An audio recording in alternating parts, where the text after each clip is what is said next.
పెండింగ్లో ఉన్న 8,000 కోట్ల రూపాయల ఫీజు రియంబర్స్మెంట్ బకాయిలను వెంటనే విడుదల చేయాలంటూ బీసీ సంక్షేమ సంఘ నాయకులు కరీంనగర్లో ఆందోళన బాటపట్టారు. కాలేజీల బంద్ కార్యక్రమంలో భాగంగా కరీంనగర్ జిల్లా బీసీ నాయకులను 3వ పట్టణ పోలీసులు అరెస్టు చేసి స్టేషన్కు తరలించారు.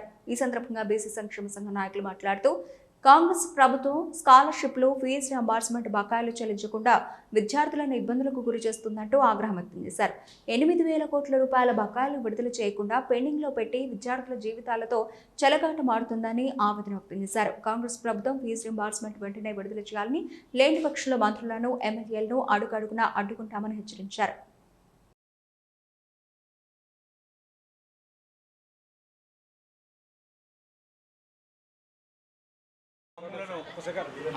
అరెస్ట్ చేసి త్రీటౌన్ పోలీసు వాళ్ళు తీసుకొచ్చి మాకు ఎటువంటి ప్రభుత్వానికి తెలియజేసే విధంగా మీడియా ద్వారా తెలియజేద్దామంటే మమ్మల్ని బలవంతంగా తెలియజేస్తలేరు.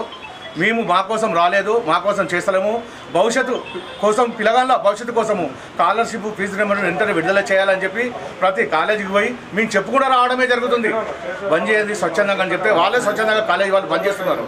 కానీ వీళ్ళు వచ్చి ఈ చీరాలని ఎస్ఐ గారు వచ్చి అరెస్ట్ చేసి బంధించుకుంటూ మీరు మీడియాతో మాట్లాడద్దు, మీరు ఎవరికి తెలియదు అనుకుంటూ మమ్మల్ని చాలా నిరసనకు గుర్చేస్తున్నాడు. మేము మా కోసం చేస్తలేము సార్, ఇది కాదు పద్ధతి అని చెప్తున్నాము. చెప్పంగా సుధా నిరసన కార్యక్రమం ఎట్లా చేస్తారని చెప్పి మమ్మల్ని విపరీతంగా మాట్లాడుకుంటూ తీసుకొచ్చి నిర్బంధించడం జరిగింది.